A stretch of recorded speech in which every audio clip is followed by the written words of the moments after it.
Well, good morning or good afternoon, depending upon where you are located. My name is Brett Bruner, and I'm joined today with my colleague Karen McCullough from Fort Hays State University. And we are excited today to share with you this conversation. We don't consider ourselves the experts in this, but how can we bridge the gap between learning community programs and career centers or career services office or whatever that title looks like on your campus?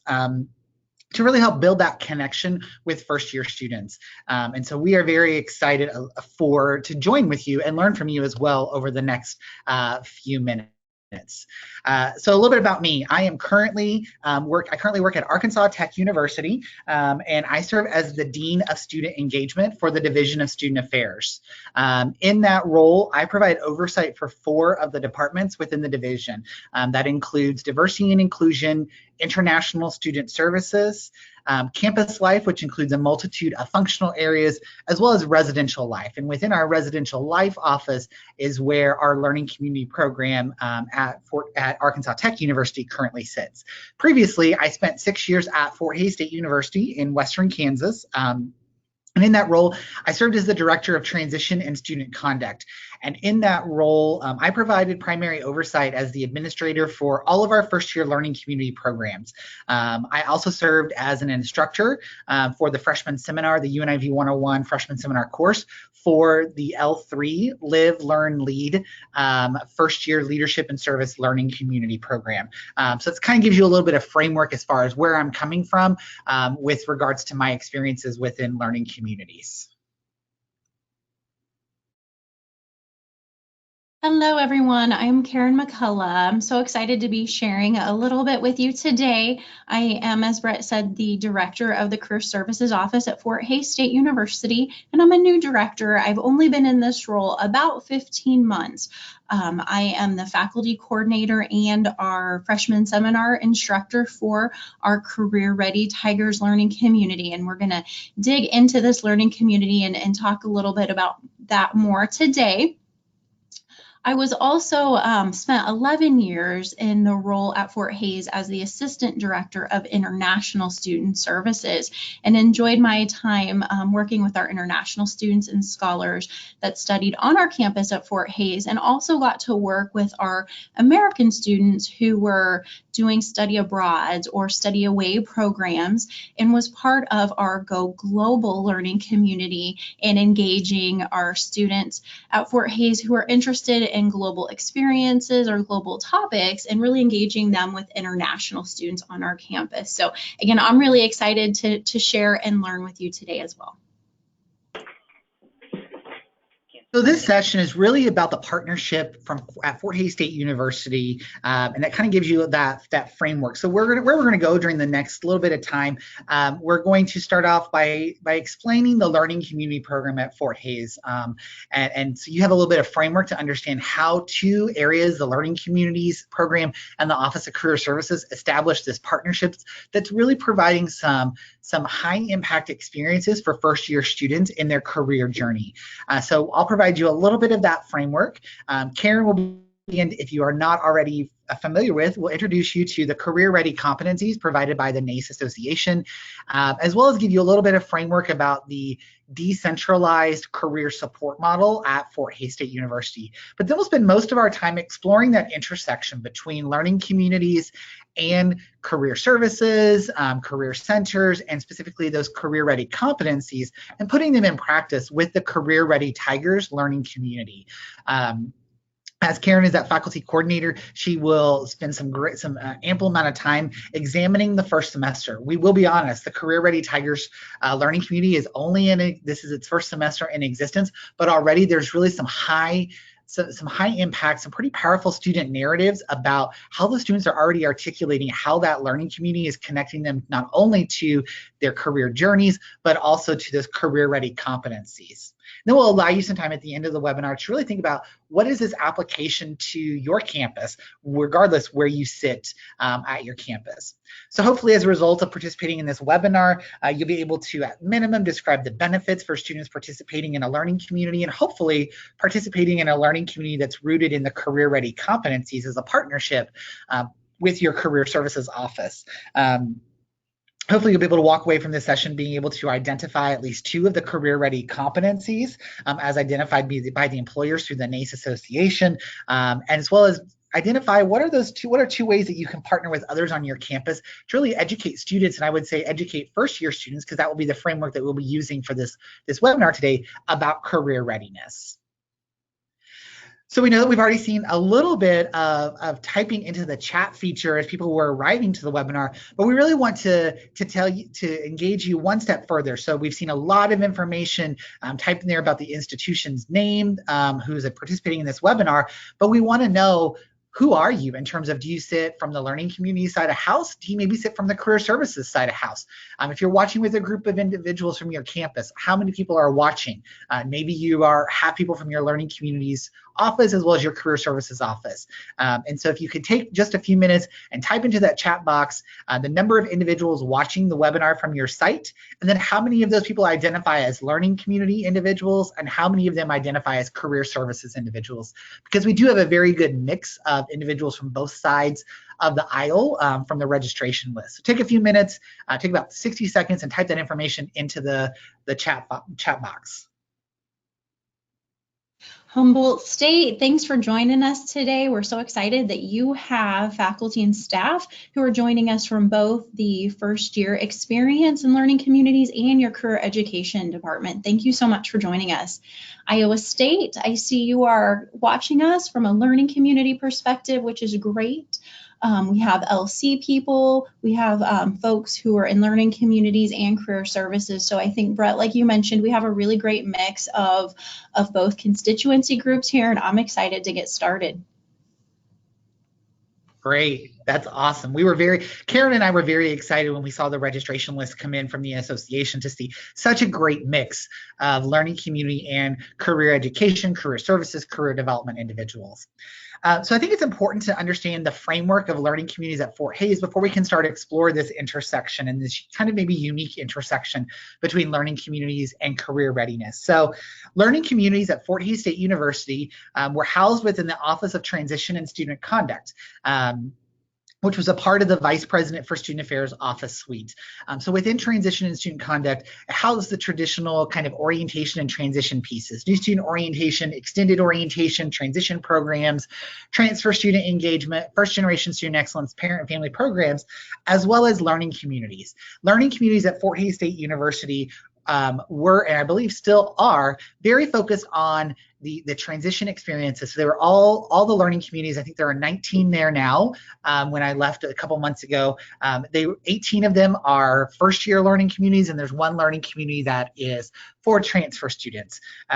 Learning communities were created to really move the needle on first to second year student retention. To be completely honest, that was what the focus area was. In 2010, the Kansas Board of Regents, which is the governing body of all of the public universities within the state of Kansas, established the document Foresight 2020, which provided an intensive focus for campuses about what are the goals that the Board of Regents expects them to achieve. And one of those was every public university should achieve a 10% increase in first to second year retention rates by the year 2020. And so Fort Hays State University began looking at what are those well-documented high-impact practices at other campuses, and really made a very significant decision, including budgetary and fiscal resources, to establish learning communities as an opportunity to really move the needle on retention. In doing so, we launched our first learning community in the 2010-2011 academic year. What we did not know at the time was that framework that we were going to establish as our learning communities and grow as we grew our learning communities from 30 students to 390 first-year students opting in. We were really, beginning in 2016, when Arensdorf and Naylor Tincknell's definition of a learning community was developed, this really became our framework for learning communities. And I think you can look at learning communities across the board, across the nation, and every maybe you learning communities slightly different. I think there were some fundamental elements, but for us, a learning community had these 3 key elements: a group of first year students living on the same floor, sharing an interest in a common theme or major, and have intentional structures around the curriculum and the co-curriculum components. That was really guiding our framework in terms of how we cultivated and developed learning communities. So what the Learning Community Program, as it was developed and as it grew, we really grew into two options of our learning communities, specifically our first-year learning communities, either those grouped around a major or a major areas of study, or those that were maybe more open topics of interest or thematic areas. All of our first-year learning communities had at least two, if not three, dedicated and integrated courses during the fall semester, and at least one, if not two, dedicated and integrated courses in the spring semester.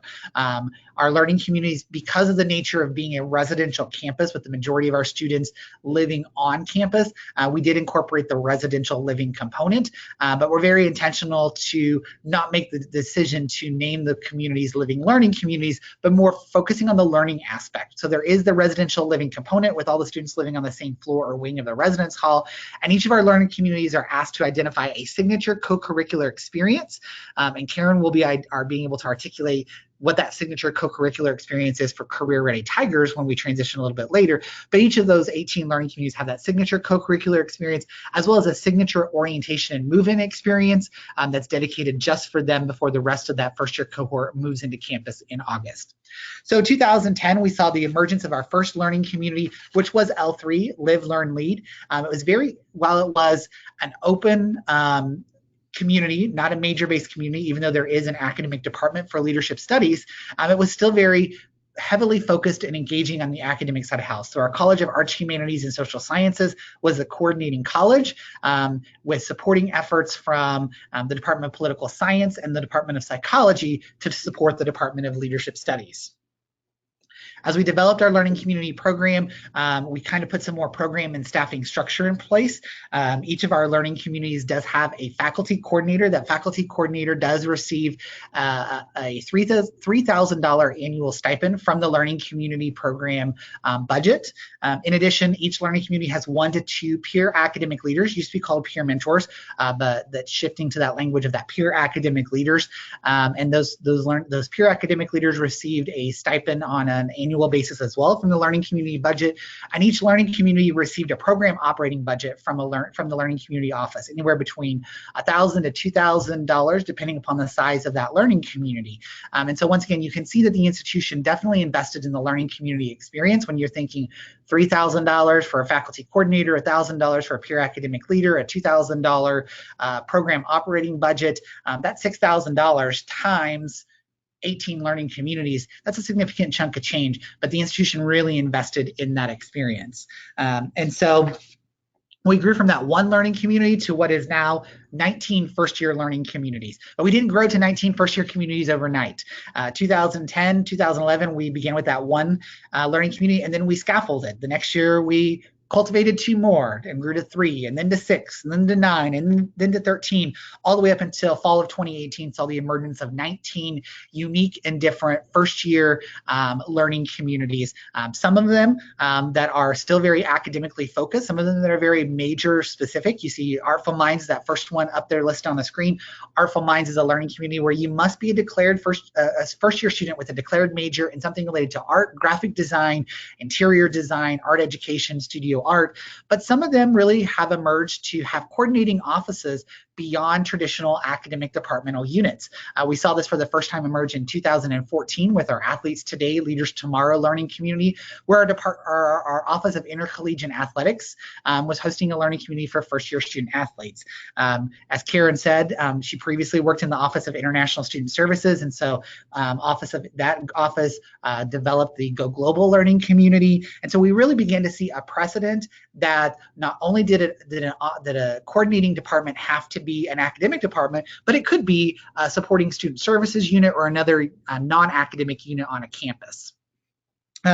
This is just an example of some of our past learning communities that have operated at one point in time, but then maybe kind of folded off of the radar or maybe had run its course. So these are others that existed. In 2011, 2010, the conversation about supporting students on their career journey really began in our learning communities in 2011, 2012. we, at that point in time, trying to launch a career exploration learning community for first-year students who were really trying to decide on a career major.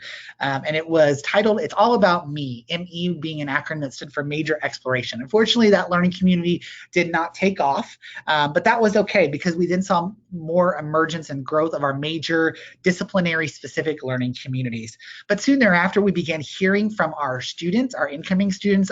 We heard from our admissions colleagues. As a learning community administrator, I partnered very closely with our admissions office to say, what are you hearing when you're out telling the learning community story to incoming students? And we heard some that were saying, you know what, we need some more of those open ones. And we're actually hearing from our students that maybe it's time for us to revisit this idea of a career exploration, career journey, something related to careers. In the last 18 months, we were hearing that conversation. Serendipitously, when Karen was hired into the role as Director of Career Services and began 15 months ago, one of my first stops in my September, I say every September, my job as the learning community administrator was begin that cultivating and stewarding process of faculty coordinators for the next years, was to Karen's office. And I said, what can we do in 2018-19 that maybe will focus on a career journey? I think so that was a great opportunity for us to begin this partnership.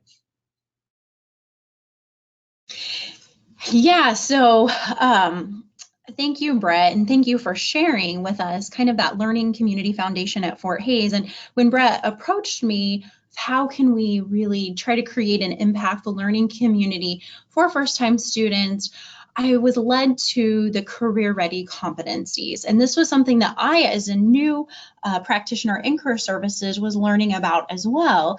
The National Association of Colleges and Employers, or NACE, created these competencies through a 2014 survey that they administered to employers who come to college campuses and hire our graduates. So the Professional Association of NACE, if you're not familiar with it, that's the professional organization that guides the work that career services professionals do, but it's also unique in that HR managers and employers are part of NACE. And so they really reached out to that employer network of the association and had them take a survey. And from that data and those results, NACE created a definition of career readiness to help guide not only my work, but to help college students understand what are those skills or those competencies that employers are looking for when they hire graduates from our institutions. They define career readiness, and then they also identified 7 competency areas that employers are really focusing on. They actually the next year added an 8th competency. And so this is really exciting for career services professionals, because it gives us some data and some definitions that really help bridge the gap between higher education and the world of work. And so I don't know if you've heard that on your campuses or out in the industries that you talk to, but sometimes there's a perception that our college graduates are not ready to start the world of work. And so these career ready competencies really tie that together. And so here are the 8 competencies. Hopefully these look familiar to you and they make some sense to you. I know on our campus, we had been talking about these competencies as soft skills.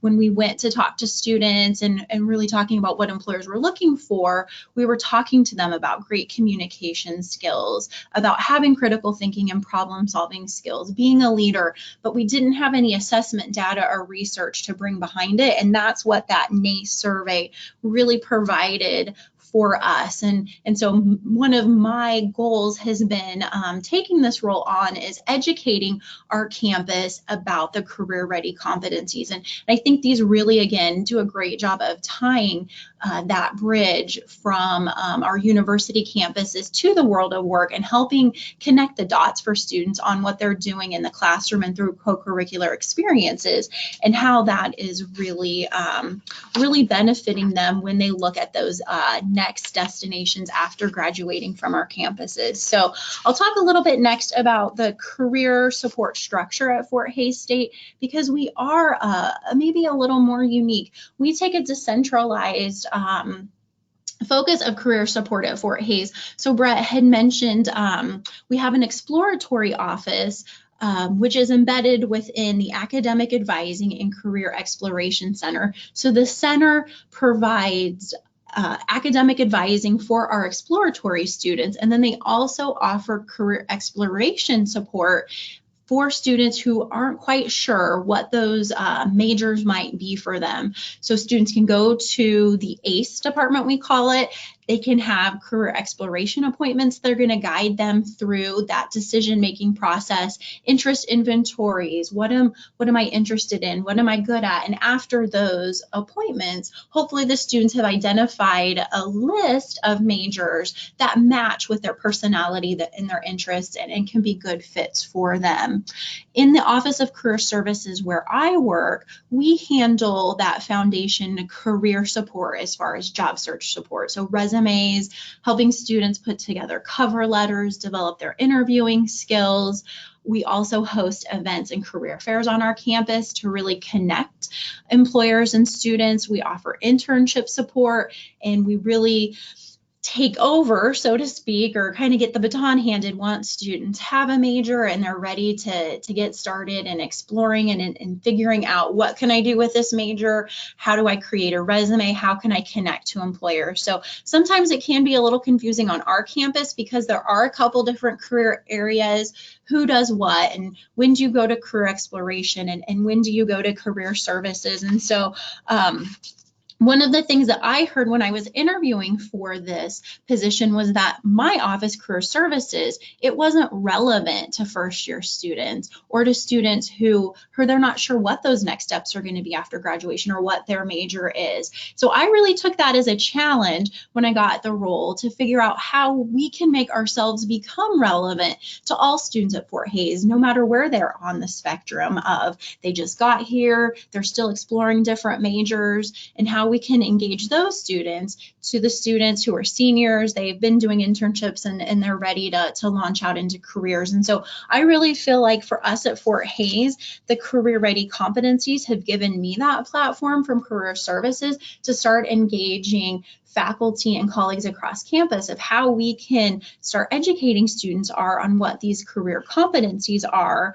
right when they get here, so they can start understanding kind of that ultimate goal of, once you leave, we want you to be excellent in these different 8 competencies, as well as excellent in the career field that you are moving into. And so that's really where the idea of the career ready Tigers learning community came from, was that challenge of career services at Fort Hays isn't relevant to first time students or to freshmen. And so that is definitely one of the reasons that I wanted to create the learning community, to really dig in with a group of freshmen who are interested in this topic as well, and see how far we can move the needle for them on getting exposure to the career competencies. Brett, could you share with us the benefits of the learning community from your learning community perspective? Absolutely. From a learning community perspective, I was excited because I think one of my challenges as a learning community administrator was I always was trying to see, how are we making the learning communities relevant? How are we responding to the needs of our student? I'm also very much an assessment driven person. And so when we were receiving feedback every year, we surveyed students first year students who chose to not opt into one of the 16, 17, 18 learning communities to see what was their interest, and getting that data back that it's saying, I really want something to prepare me for the workforce. And hearing that anecdotal information coming from our admissions counselors on the road as they were helping to share the learning community story, I think for me and coming on board with Karen in this regards helped us listen to the needs of our students, provide a very well-rounded addition to our learning community set of offerings. Just because it's all about me, major exploration did not make in 2011, 2012, did not mean that we were always off the board with never being able to offer a career exploration or career service or career ready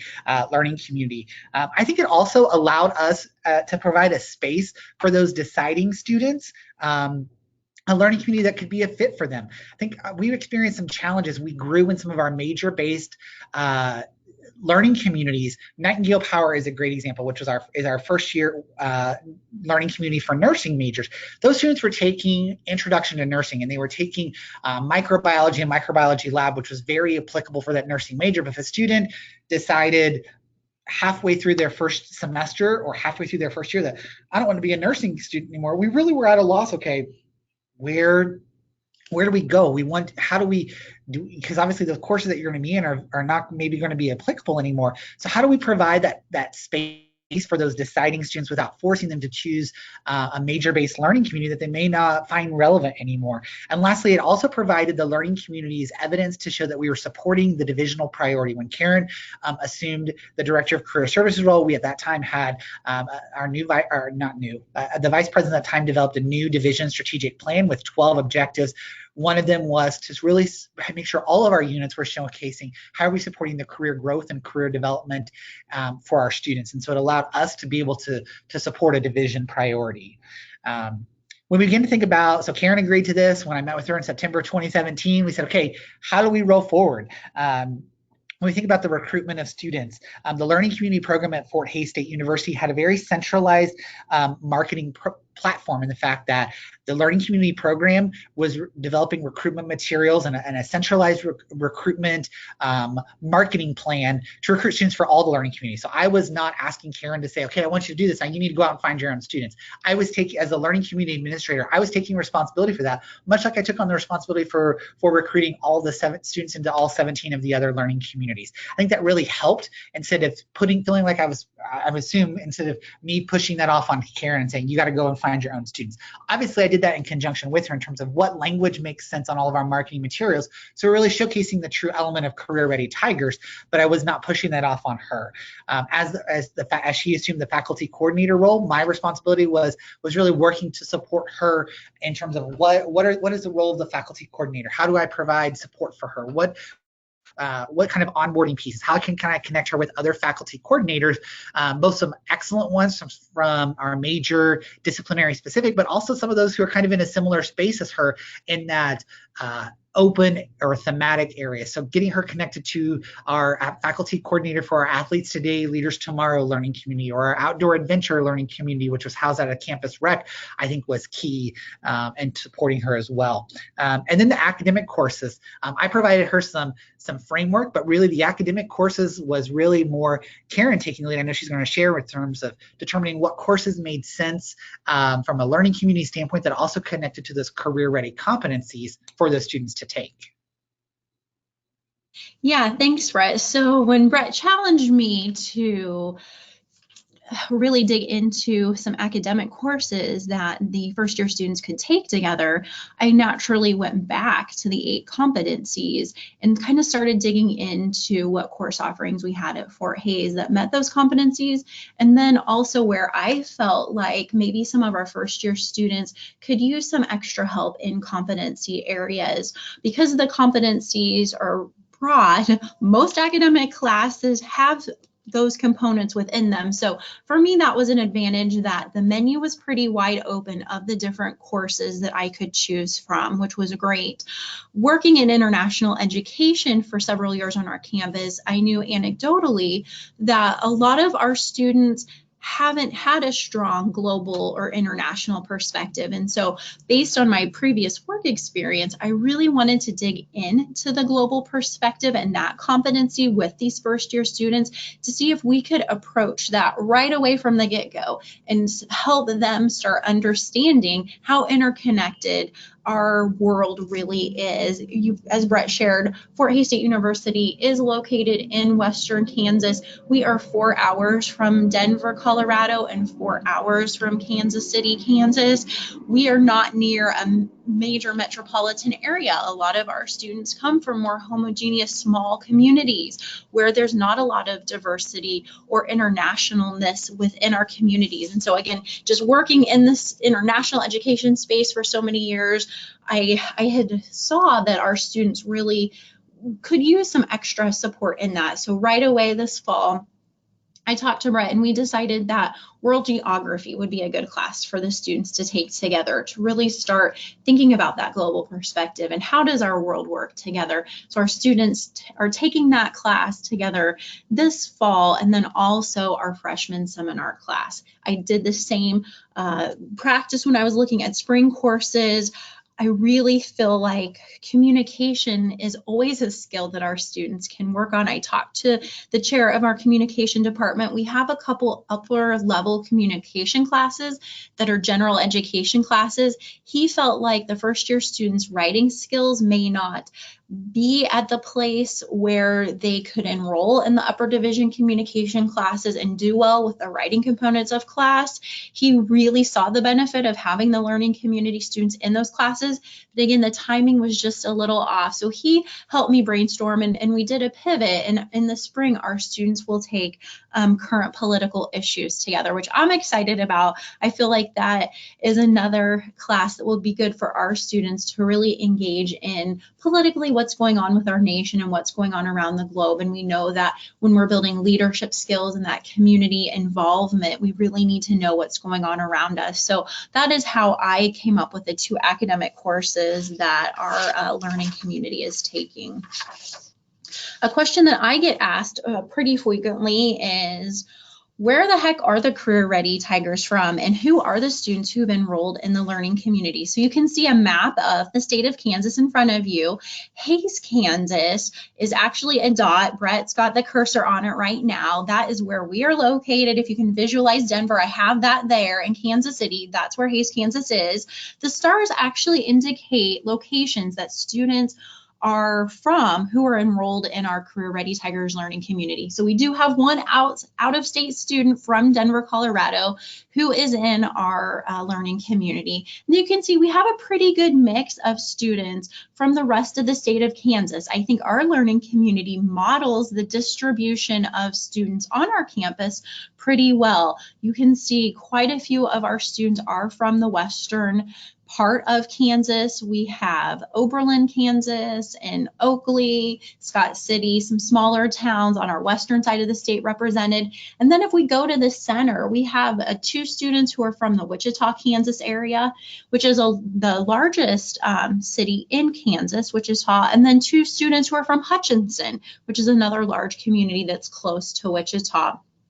We also have a couple students who are from our Northeast Kansas cohort, close to that Nebraska and Missouri border. So when we're looking at the perspectives from our students in the learning community, we do have a pretty good diverse mix of small town and large town folks, as well as a distribution from out our state of Kansas.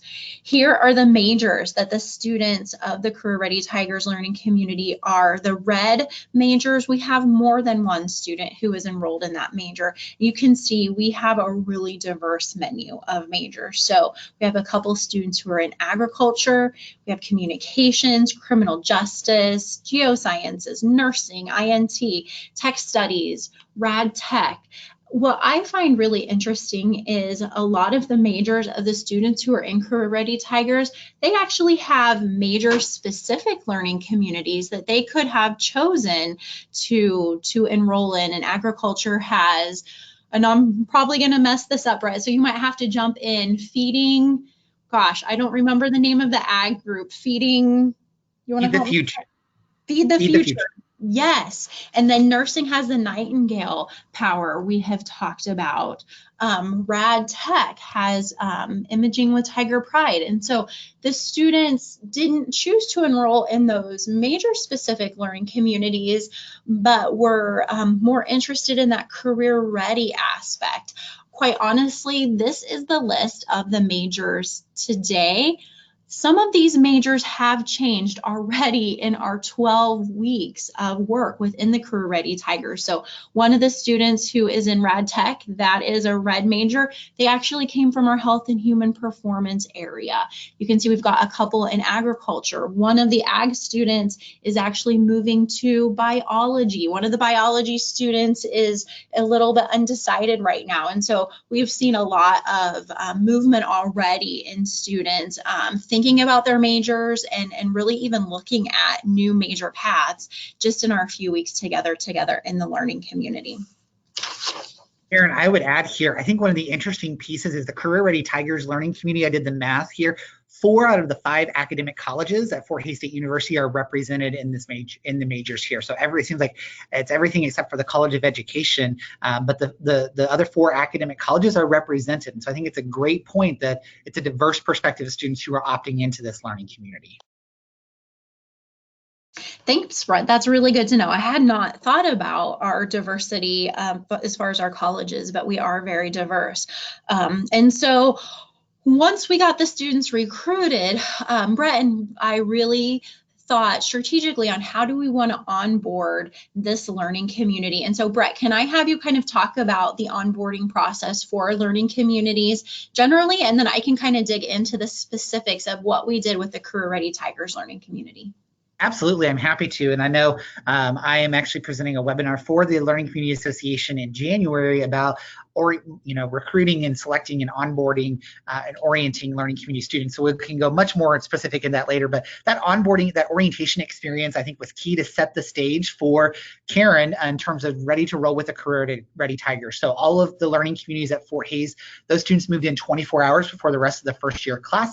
And in doing so, they had 24 hours where they were starting to build those dynamics. That first day, the first little bit of that time is spent with all of the learning community, all 19 of those learning communities as a whole, introducing them to the learning community environment on a Wednesday afternoon and evening. And then Thursday, though, we allowed each faculty coordinator to take that. We'd already kind of established some onboarding, some team dynamics, and really roll and begin to introduce the subject matter or the interest matter. And so in doing so, Karen had 4 hours from 8 a.m. until noon just with her learning Career Ready Tiger students to really begin to start talking about these career ready competencies and what are those expectations and what's the framework for Career Ready Tigers.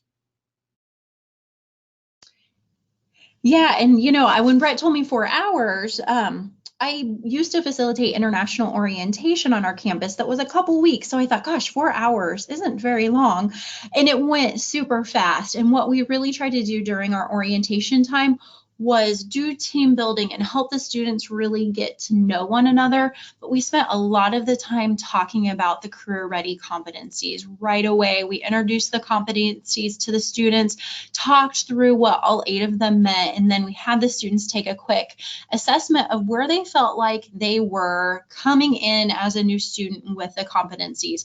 Once they took the assessment, I grabbed that away, I gave them a note card, and I said, please pick 2 competencies that you feel like are areas of growth for you, and we want to dig into those. I know you've got some great competencies that you're bringing strong skill sets into, and that's awesome. Let's think about how we can move the needle on those that you don't feel as comfortable. So we got that data right away. We also spent some time and I merged our learning community with the Go Global learning community, and we did some structured games and some learning with the Go Global students, again, knowing that our students may need some extra exposure to international ideas and that kind of sense of globalness. I wanted to get those 2 learning communities together and making friends and meeting one another right away. So it was great to actually merge with another learning community for part of our time to meet, to talk about the things that are different with our communities and those that are similar, and really start building those connections as well. We've talked about the classes that the students are currently taking. Freshman seminar, they are also in world geography, and that is not on your slide, but they're taking those 2 classes this fall, and then in the spring they will transition to current political issues. Going beyond orientation and thinking about how we're really trying to embed the idea of career readiness into the freshman seminar class. Freshman seminar is facilitated by a staff member on our campus, and he gives us a framework, a general syllabus. We have some activities that all freshman seminar classes do at Fort Hays together. And then as an instructor, I have a lot of flexibility in how I want the rest of my semester to look. So I took our 16-week syllabus and I dedicated 8 weeks to career readiness, and specifically each one of the competencies. So for 8 weeks in class, We're going through each one of the competencies very specifically, and we're doing activities, listening to presentations, and really digging into what does communication look like? What does application of information technology look like? And so I've been able to create a lot of great content specifically for the competencies in that freshman seminar class. Above and beyond that, our learning community has been great about digging into the events that are hosted on our campus surrounding this idea of career readiness. Students attended our study abroad fair. They attended our career and internship fair. We hosted a networking reception. This was not initially a favorite activity of the students. When I told them that we were going as a cohort, we had to dress up. We were going to learn how to have professional conversations with employers and then practice those conversations. The look the students gave me was borderline anger and disappointment, and I just felt like the worst person telling them we were going to do this. And I wish I had recorded the experience. Once the students got to the networking reception and they learned how to network, we made them practice. And during the networking reception, each student had to network with 3 employers. Once they did that, they brought their business cards back to us. They got a ticket and they were entered in for prizes. Most of the learning community students got those 3 business cards in about 15 minutes. There was still another 20 minutes of the event. They said, can we get more tickets? We are having fun. We are learning so much. This is not as hard as we thought. It was easy. And they really did a great job of digging in and learning how to network and got to practice that. We also hosted a personal branding conference where the students learned about how to professionally brand themselves through social media, through their professional dress, through study abroad. And so the students attended those sessions and learned so much about themselves during that experience. Our campus also offers a majors and graduates programs fair, so they can learn more about the different majors that are offered on our campus. This event really sparked some of the students pivoting and switching their majors or opening up and thinking about what they're doing. And so that was great. And then they also, to get those professional clothing, our office hosted a suit up event with JCPenney's, the learning community. We came over in buses together. The students could supplement or buy professional clothing if they needed it. And so that was a really great opportunity for them to learn more about professional dress. Brett mentioned a signature experience this spring. I'm really hoping that I can work to place the students in the learning community in job shadow experiences, either in our communities or in our hometowns. When I've asked the students, have you actually went and sat with a radiologist or had a day on the job? No, they've never, most of them, been around the careers that they want to move into. And so I feel like that will be our signature experience, is giving those students an opportunity to get out and do some job shadowing in those majors that they have identified. And so then spending some time on what those reflections are. Like Brett mentioned, we're a very new learning community, and I definitely am not the expert or have things figured out. We're definitely learning as we go, but we do a lot of reflection assignments in our freshman seminar class and in our learning community. And so you can see on the screen, here are some of the students in their own words, reflections on the study abroad fair and the career fair. And I feel like what they have reflected on is very telling. Wyatt, who is our student in geology, he says that, I believe studying abroad and visiting other countries would benefit me greatly in my career as a petroleum geologist. They would help me understand the people and the world around me, along with mastering Spanish, which I think would make me one of the most hireable geologists due to the labor and workforce. And that a lot of the areas he may be working are predominantly Spanish speakers. And so he's gonna bring in Spanish and what he's learning with geology and that global perspective. He can really see how that will benefit him as he begins that new career path. Christopher in Health and Human Performance, he talked about the career fair helped him talk with employers and understand what types of companies offer careers. now he has a better understanding of what he can do and say when he's approaching employers at future career fairs. And finally, Kenley in agriculture, she was surprised at how many companies the career fair had, and that was a really good thing to see that diversity. She's one of our students who's not sure she's in agriculture, but she may be pivoting to biology. So she liked the experience of talking to a lot of different companies because she could start seeing what different opportunities were out there for her. We also had students just reflect on so far how the learning community has helped them align their academic and co-curricular experiences to that future career path. Kinsey in nursing said that we've had multiple presentations based on different competencies. We've reflected on those presentations, and she's gained a greater understanding of the importance of these traits and how they connect to her world of nursing. Sam in biology said that the learning community has provided him a support group and has helped him see what he likes and what he doesn't like about careers, and it's helping him make the career path narrower. He's in biology, but he's definitely looking for other majors. And then finally, Creed, who's in criminal justice, he said it's helped prepare him for a job by doing the things like attending the career fair and the networking fair. So I'm really proud of the students, and I'm really excited about the connections that they have started to make, and how even as first-time students to our campus, they're really already starting to think to that future, and how some of the things we've done is really starting to prepare them for that.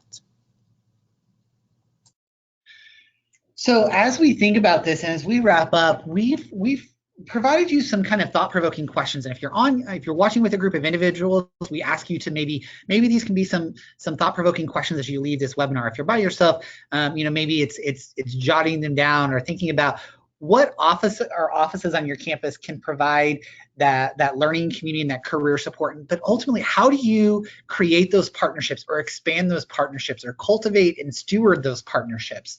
I think when Karen and I were starting out, there were not a whole lot of existing models that we could maybe learn from in the learning community and the career services side of house. I think we were very fortunate that Karen and I worked in the same office for a number of years in the vice president's suite. And so we had that relationship that I could go in and say, Karen, I have this idea. And I think I was very fortunate that she trusted me and kind of saying, let's run with this to cultivate and steward this partnership. But that's not always going to be the case. So wherever you sit on the aisle, whether you are a learning community administrator thinking about how can I cultivate this partnership with my career services or career center office, or if you're in the career side of things, how can I cultivate that relationship and help that learning community person on our campus see the value of adding a career readiness learning community, thinking about that cultivation and stewardship. And then what are those next steps that you're going to take when you get done with this webinar? Is it taking that person across the aisle out for coffee and saying, how can we have some mutual alignment here? What would this look like? How can we partner together to really create an astounding impact and an experience for our students? I think of some of those in their students' words that Karen shared, those students are seeing the benefit in that first year. They're seeing career services as relevant. And I feel like the learning community provided an avenue for them to help start narrowing down that career path as Sam said, or help them see their place and see, the global competency that the petroleum geology student was realizing that he may or may not have seen that without the benefit of that learning community. So those are some of our charges as we challenge you to move forward. What are those partnerships across the aisle, and what are those next steps that you can take?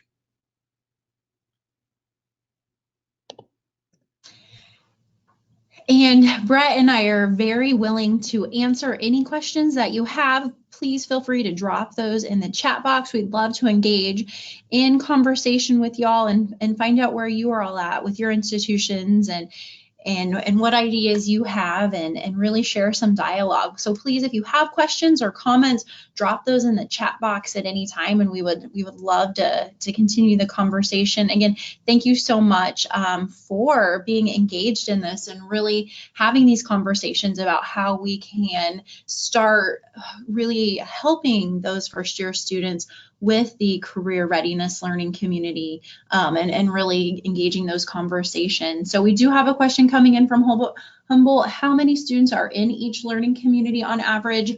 For the Career Ready Tigers, we have 18 students who are in our community.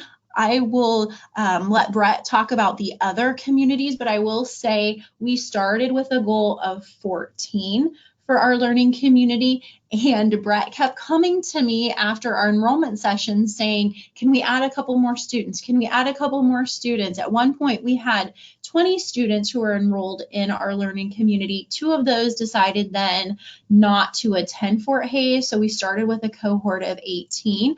But that is our experience. Brett, can you talk about other learning communities at Fort Hays? So most of the learning communities at Fort Hays average between 15 and 30 students in a learning community. We try to not go over 30 because in a dedicated classroom, that's a lot of bodies in one dedicated course, especially when our we may or may not have classroom space, and 30 also works out perfectly because that is in our dedicated residential hall that was open just for learning communities. Each of the wings are 30-person wings, so we try to keep a learning community at 15 or 30 so we can kind of balance out that space. I would say more err on the side of the 20 to 30 range than the 15 side. Thanks, Brett. We have another question coming in from Aaron, which is a great one. How have you worked with faculty to help them understand the importance of career guidance early on in their college experience? I think I've really had an advantage here at Fort Hays coming in as a new director to the Career Services Office. That has given me a lot more opportunities, I think, to engage faculty because I'm new. I've been very fortunate to have 3 of our 5 deans invite me into their college meetings to present on career services and to brainstorm together with their faculty on how we can bridge the gap and how I can come alongside them and support the career guidance they are providing, either their advisees through those advising sessions or in their classes, how I can kind of lighten that load and help be a partner. Our career services office was pretty it didn't engage faculty a lot before I started. That the former director really had more of an attitude of if students want to come for resume help or whatever, they know where our office is. I really wanted to open up our doors and really introduce to campus what career services can provide and how we can partner with faculty. So I've been able to do that through those department meetings. I also offered professional development workshops to faculty through our professional development day on what is career services, how can we partner with you and help your students. We've also my model of hosting career events has been more inclusive, where when we're hosting our career fairs or our professional development conferences, I try to bring faculty partners in to find out what content they're wanting for their students, but also get their buy-in and support so that we can build events together. So we hosted our first ever Making Your Mark professional development and career readiness week at Fort Hays this fall, and it was a really great success. I was able to partner with about 7 different faculty and offices on campus to host many different events under this idea of career readiness, and that's where our career fair, study abroad fair, our personal branding session, we hosted an etiquette dinner, and we really tied it together within a week and tied it into the career readiness idea. So those are just a few ways that I have worked with faculty, but I know there are lots of other ways that folks are doing that around campus. Hopefully that answers your question, Aaron. We have another question. Do any of the academic schools have their own career services offices, or all schools served by one centralized office? Again, at Fort Hays, we are offering centralized career support to all of our different colleges. I know there have been conversations on our campus, specifically through our College of Business, that maybe at some point they would like to have a career services office. When I came aboard, the dean and I met, and he said that he really supported our work and did not want to pursue that option at this time. But I know that model is very popular for a lot of universities, even within our state of Kansas. The University of Kansas has a decentralized model with some of the academic schools having their own career services offices.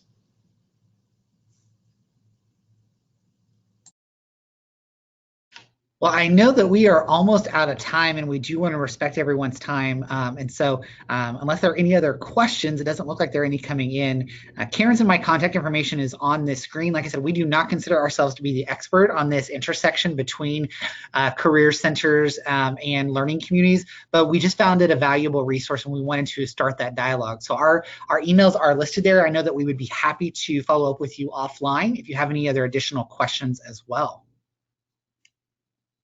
Awesome. Thank you so much, Brett. Had a great day again here for our webinar. I want to remind our folks on the session today that you'll be getting an email with a quick survey about today's experience. And again, we're always seeking new folks to participate and present in our webinars. So we try to make it as simple as possible. So please think about any area that you work in. And I'm sure we have colleagues that could benefit from your sharing of information. So again, I want to thank you for your time today. Thank Dr. Bruner and Karen as well for their time. And remind you that the session will be posted on the Learning Community Association in about 24 hours. So you can come back and refer to any of the information they have shared with you today. So again, I thank you on behalf of Learning Community Association and wish everybody a great rest of the week and a happy weekend.